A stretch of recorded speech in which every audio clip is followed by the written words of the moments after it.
मार्च को फिजिक्स का पेपर देने वाले हैं तो आपने इस वीडियो पर सही क्लिक किया। देखिए आज ही आपके 5 अंक पक्के हो जाएंगे फिक्स है, यानी 100% हम बता रहे हैं। देखिए क्वेश्चन कब से आ रहा है, 2011 में आया, 12 में आया, 13 में, 14 में, 15 में, 16 में आया, 17 में आया, 18, 19, 20, 22, 23, 24 लगातार क्वेश्चन आ रहा है। 100% इंपॉर्टेंट है। 100% आज ही आपके 5 अंक पक्के हो जाएंगे यहाँ पर। और बहुत ही सिंपल है। यहाँ पर 6 मार्च का पेपर में छपा मिलेगा आपको यहाँ पर। देखिए इसमें इस क्वेश्चन में है क्या, कुछ इसमें होता नहीं, सिर्फ एक बार अगर आपने इस चित्र को समझ लिया तो ऑटोमेटिक यहाँ पे इसको लिख देंगे। यहाँ पर मेन चीज़ इसको इस चित्र को समझना है, बहुत ही आसान होता है, कुछ होता है नहीं यहाँ पर। ठीक है, देखिए क्या है, पीएन संधि डायोड की पूर्ण तरंग दृष्टिकारी क्रिया समझाइए। पूर्ण तरंग दृष्टिकारी क्रिया समझाइए, समझाना होगा आपको यहाँ पर। ठीक है, सभी लिखना होगा यहाँ पर। और है देखिए आपको इतना ये बड़ा लिख रहा है, लग रहा है देखने में, लेकिन है कुछ नहीं इसमें, बहुत ही सिंपल है। देखिए समझिए यहाँ पर सबसे पहले यहाँ पर क्या है, पीएन संधि डायोड की पूर्ण तरंग दृष्टिकारी क्रिया समझाइए। तो देखिए क्रिया समझाएंगे। सबसे पहले मेन चीज़ चित्र समझिए यहाँ पर। इसको तो पढ़ने से कोई मतलब नहीं, यहाँ पर रटने से कोई मतलब ही नहीं। यहाँ पर रटते रटते आप रट नहीं पाएंगे। यहाँ पर समझ लिया तो अपने आप लिख देंगे यहाँ पर। देखिए सबसे पहले हमारे पास क्या है, एक चित्र फिगर बना हुआ है यहाँ पर, राइट। सबसे पहले हमारे पास क्या है, ये प्राथमिक कुंडली है यहाँ पर, समझते हैं ना। यहाँ पर एक हमारे पास एक प्राथमिक कुंडली है यहाँ पर, प्राथमिक कुंडली है यहाँ पर। ठीक है, इसको हमने एक एसी इनपुट प्रत्यावर्ती निवेशी वोल्टेज से जोड़ दिया यहाँ पर। ठीक है, फिर देखिए एक डायोड D1 है, एक डायोड D2 है हमारे पास। अभी समझाएंगे, समझ लीजिए। एक डायोड D1 है, एक डायोड D2 है। देखिए एक क्या हमारे पास है, एन सिरा होता है जो लाइन खींच देते हैं, एक क्या होता है, पी सिरा होता है। ठीक है, जिनका तो इसमें भी है यहाँ पर डीसी आउटपुट है, लोड। ठीक है, लोड प्रतिरोध है यहाँ पर, क्या है, लोड रजिस्टेंस है हमारे पास, है लोड रजिस्टेंस यहाँ पर, जिसको क्या बोलते हैं यहाँ पर। ठीक है, ठीक है, लोड रेजिस्टेंस है। और ये क्या हमारे पास, द्वितीयक कुंडली है, प्राथमिक कुंडली है। अब देखिए समझिए यहाँ पर, अब आपको समझना है यहाँ पर क्या लिखेंगे। यहाँ पर इसमें दो डायोड D1 और D2 प्रयोग किए जाते हैं, या बोल सकते हैं इसमें दो डायोड D1 और D2 का प्रयोग किया जाता है यहाँ पर। ठीक है, फिर देखिए इनपुट वोल्टेज यहाँ पर, ये क्या है, इनपुट वोल्टेज है यहाँ पर, एसी इनपुट, बोल सकते हैं इनपुट वोल्टेज को एक ट्रांसफार्मर, इनपुट वोल्टेज है एक ट्रांसफार्मर है यहाँ पर, एक ट्रांसफार्मर की प्राथमिक कुंडली, ट्रांसफार्मर की क्या है हमारे पास, ट्रांसफार्मर की, एक ट्रांसफार्मर का सिंबल है यहाँ पर, ट्रांसफार्मर की प्राथमिक कुंडली है यहाँ पर, ट्रांसफार्मर की प्राइमरी कोयल प्राथमिक कुंडली होती है, ट्रांसफार्मर की प्राथमिक कुंडली के सिरों के बीच लगाया जाता है। यानी कि एसी वोल्टेज को बोल सकते हैं इनपुट वोल्टेज को ट्रांसफार्मर की प्राथमिक कुंडली के बीच लगाया जाता है, एक लगा हुआ प्राथमिक कुंडली के बीच लगाया जाता है यहाँ पर। ठीक है, फिर दोनों डायोड पी क्षेत्र को, ये दोनों डायोड D1 है, डायोड D1 और D2, दोनों डायोड इधर वाला पी क्षेत्र होता है, इधर वाला दोनों डायोड पी क्षेत्र को क्या बोलेंगे, दोनों डायोड पी क्षेत्र को ट्रांसफार्मर की द्वितीयक कुंडली है यहाँ पर, द्वितीयक कुंडली से ऐड कर दिया जाता है यहाँ पर, कनेक्ट कर दिया जाता है, जोड़ दिया जाता है यहाँ पर। ठीक है, क्या कर दिया जाता है, जोड़ दिया जाता है यहाँ पर। क्या लिखेंगे यहाँ पर, दोनों डायोड। ठीक है, दोनों डायोड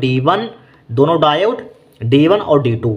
ठीक है, दोनों डायोड D1 और D2 पी क्षेत्र, ये क्या है, पी क्षेत्र यहाँ पर, पी क्षेत्रों को ट्रांसफार्मर की द्वितीयक कुंडली से जोड़ दिया जाता है यहाँ पर। इसका सिरा इधर वाला सिरा, इससे हमने क्या कर दिया, ऐड कर दिया, कनेक्ट करा दिया यहाँ पर, जोड़ दिया जाता है यहाँ पर। फिर देखिए एन क्षेत्र, ये क्या इधर वाला क्या है, एन क्षेत्र यहाँ पर, एन क्षेत्रों को परस्पर जोड़ देते हैं यहाँ पर। ठीक है, एन क्षेत्रों को क्या कर देते हैं यहाँ पर, और फिर इन बचे हुए इन क्षेत्रों को, इधर वाला एन क्षेत्र, इधर वाला एन क्षेत्र, इनको परस्पर एक साथ जोड़ देते हैं, इधर वाले को क्या कर देते हैं, हम जोड़ देते हैं यहाँ पर, इन क्षेत्रों को परस्पर जोड़ देते हैं। ठीक है, और फिर क्या लिखेंगे, लोड प्रतिरोध RL है यहाँ पर, क्या है, लोड प्रतिरोध RL को द्वितीयक कुंडली, द्वितीयक सेकेंडरी को ले यहाँ पर, लोड प्रतिरोध RL के बोल सकते हैं, लोड प्रतिरोध RL को द्वितीयक कुंडली के केंद्रीय निष्कासन, ये क्या है, केंद्रीय यहाँ पर, केंद्रीय निष्कासन मतलब कि मिड पॉइंट एक प्रकार का है, बीच से यहाँ पर जोड़ दिया मिड पॉइंट यहाँ पर, केंद्रीय निष्कासन। ठीक है, जिसे इंग्लिश बोलते हैं सेंटर टेप, इंग्लिश में क्या बोलते हैं, केंद्रीय निष्कासन का सेंटर टेप, जिसे T से रिप्रेजेंट करते हैं, ये इन क्षेत्रों के बीच जोड़ दिया जाता है यहाँ पर। इसको यहाँ पर इससे क्या कर दिया हमने, कनेक्ट कर दिया, जोड़ दिया जाता है यहाँ पर। ठीक है, इसका नाम दिया C और D यहाँ पर। ठीक है, इन बीच क्या कर दिया जाता है, जोड़ दिया जाता है यहाँ पर। इतना पहले लिख लेंगे कि नहीं, यहाँ पर इतना जो बोला इसको आराम से आप लिख लेंगे यहाँ पर, कोई दिक्कत नहीं यहाँ पर। ये एक बार आपको फिर से बताइए, बोल दें क्या लिखेंगे यहाँ पर हम। देखिए इसमें दो डायोड D1, देखिए क्यों समझा रहे हैं इसको बार बार, जिससे कि आप समझ जाएं, इसको आपको रटना ना पड़े यहाँ पर। इसमें दो डायोड D1 और D2 का प्रयोग किया जाता है यहाँ पर। ठीक है, लिखेंगे इनपुट वोल्टेज को एक ट्रांसफार्मर की प्राथमिक कुंडली से जोड़ दिया, इनपुट वोल्टेज यहाँ पर एक ट्रांसफार्मर की प्राथमिक कुंडली से जोड़ दिया जाता है यहाँ पर। फिर दोनों डायोड है पी क्षेत्रों को ट्रांसफार्मर की द्वितीयक कुंडली से जोड़ दिया जाता है।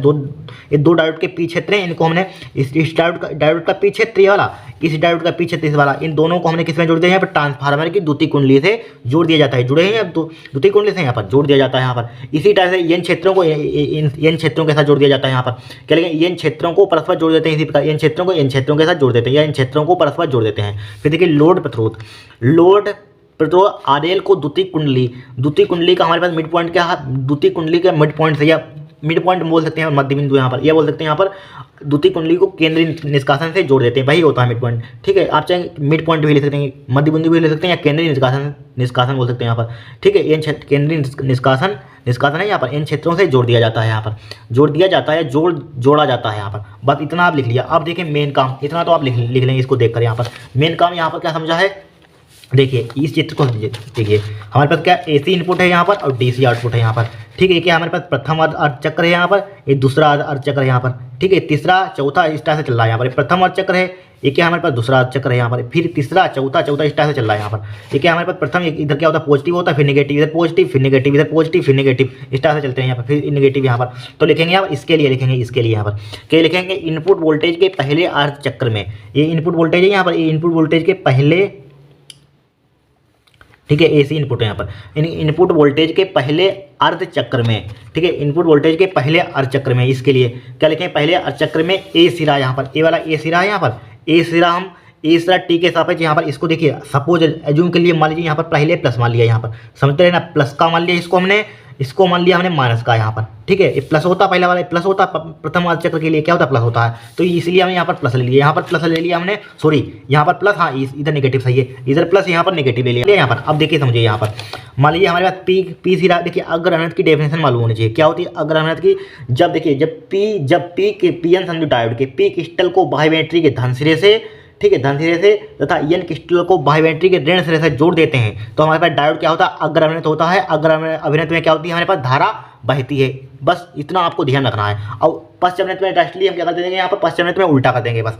अब देखिए लिखेंगे यहाँ पर हम क्या लिखेंगे, इनपुट वोल्टेज के क्या लिखेंगे यहाँ पर, इसको समझा दिया, इनपुट वोल्टेज के पहले अर्ध चक्र में, पहला यहाँ पर इनपुट वोल्टेज के पहले अर्ध चक्र में या आधे चक्र में, ए सिरा हमारे पास क्या है, ए सिरा हमने क्या ले लिया, धनात्मक ले लिया यहाँ पर, ए सिरा क्या ले लिया हमने, धनात्मक है चक्र में, ए सिरा टी के सापेक्ष क्या हमारे पास धनात्मक है यहाँ पर। ठीक है, धनात्मक होता है, ए सिरा बी सिरे के सापेक्ष क्या होता है हमारे पास, धनात्मक होता है, अतः डायोड डी1 क्या होगा हमारे पास, जब प्लस का होता है डायोड क्या होगा, अग्र अभिनत होता है, और इसमें क्या होती है, धारा बहती है यहाँ पर, इस डायोड में क्या होगी, धारा बहती है यहाँ पर। इसमें देखिए हमारे पास, इसमें क्या होगी हमारे पास, इसी टाइप से क्या होगा यहाँ पर, धारा डायोड डी1 में क्या होती है, अग्र अभिनत में, इसलिए क्या होती है, धारा बहती है, जबकि डायोड डी2 क्या हमारे पास उत्क्रम अभिनत है, यानी कि रिवर्स वाइज है, तथा धारा प्रवाहित, इसमें धारा नहीं बहेगी यहाँ पर, इसमें धारा नहीं बहेगी।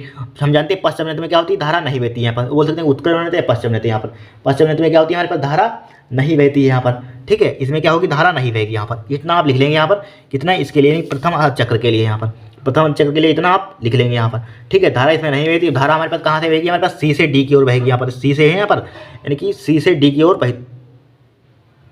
लोड में क्या, सी से डी की ओर, इधर की ओर जाएगी धारा यहाँ पर, सी से डी की ओर, इस टाइप से जाएगी, इस टाइप से जाएगी यहाँ पर। ठीक है, इस टाइप से बहेगी, इस टाइप से जाएगी, इस टाइप से जाएगी यहाँ पर।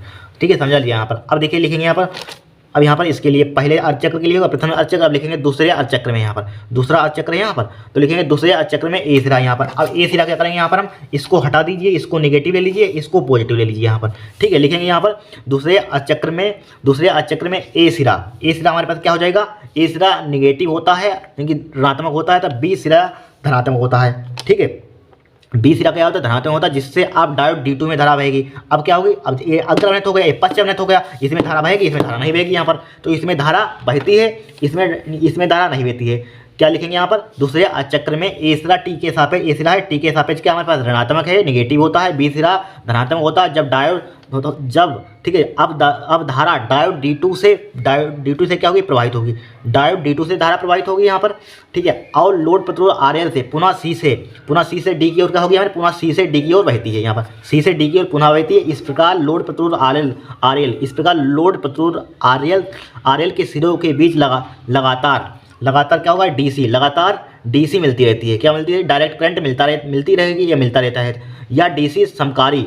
ठीक है, समकारी लिख सकते हैं, समकारी फिल्टरों के द्वारा लगभग स्थायी धारा में बदली जा सकती है। क्या हो सकती है? बदली जा सकती है। यही सब लिखा हुआ जो समझाया आपको यहाँ पर डिटेल में देखिए समझा दिया है। अब इसको रटने की जरूरत नहीं है यहाँ पर। देखिए इसमें वही जो बोला है वही लिखा हुआ है। देखिए इसमें दो डायोड D1 व D2 प्रयोग किए जाते हैं, यही सब बोला है। इनपुट वोल्टेज को एक ट्रांसफार्मर की प्राथमिक कुंडली के सिरों के बीच लगाया जाता है। सब बोल चुके हैं, बता चुके हैं। दोनों डायोड के पी क्षेत्रों को, ठीक है, ट्रांसफार्मर की द्वितीय कुंडली के ए व बी सिरे से जोड़ा जाता है तथा एन क्षेत्रों को परस्पर जोड़ देते हैं। एन क्षेत्रों को क्या कर देते हैं? परस्पर जोड़ देते हैं, ठीक है, जोड़ देते हैं। लोड प्रतिरोध RL को द्वितीय कुंडली के केंद्रीय निष्कासन T तथा एन क्षेत्रों के बीच जोड़ा जाता है, ठीक है, T तथा एन क्षेत्रों के बीच जोड़ा जाता है। इनपुट वोल्टेज के पहले चक्र में ए सिरा T के सापेक्ष क्या होगा? धनात्मक होता है तथा बी सिरा T के सापेक्ष क्या होता है? ऋणात्मक होता है। अतः डायोड D1 अग्रगण्य होता है। डायोड D1 क्या होता है? अग्रगण्य होता है, ठीक है, और धारा प्रवाहित होने देता है यहाँ पर, ठीक है, जबकि डायोड D2 उत्क्रमणित होता है, धारा प्रवाहित नहीं होने देता है। लोड प्रतिरोध RL में धारा C से D की ओर बहती है। लोड प्रतिरोध क्या होता है? धारा C से D की ओर बहती है, ठीक है। दूसरे आधे चक्र में ए सिरा T के सापेक्ष क्या होता है? उल्टा कर देंगे, एक को याद कर लिए, दूसरा उल्टा कर देना। दूसरे आधे चक्र में ए सिरा T के सापेक्ष क्या होता है? नेगेटिव होता है तथा बी सिरा धनात्मक होता है, जिससे अब धारा डायोड D2 में से प्रवाहित होती है और लोड प्रतिरोध RL से पुनः C से D की ओर क्या होती है? बहती है। इस प्रकार लोड प्रतिरोध RL के सिरों के बीच लगातार DC मिलती रहेगी, क्या रहेगी? मिलती रहेगी। यह DC समकारी फिल्टरों के द्वारा लगभग स्थायी धारा में बदली जा सकती है, ठीक है, बदली जा सकती है। कोई दिक्कत? जो बोला है, जो इसमें समझा दिया है, ठीक है, वही यहाँ पर लिखा हुआ है, आराम से लिख सकते हैं। इतना आपको प्लीज याद इसमें करना ही, जो समझाया वही लिख देना। इस टाइप से चित्र बना लेना यहाँ पर, ठीक है, इस टाइप से क्या करना है? चित्र फिगर बना देना यहाँ पर, ठीक है, इस टाइप से आप चित्र बना सकते हैं यहाँ पर, ठीक है, इस टाइप से स्क्रीनशॉट लिए चित्र बना देना यहाँ पर, इस टाइप से स्क्रीनशॉट ले लीजिए आप, ठीक है। अगर आपको वीडियो पसंद आई हो तो चैनल को सब्सक्राइब करना, वीडियो को लाइक करना, इतनी मेहनत से बनाई है, ठीक है।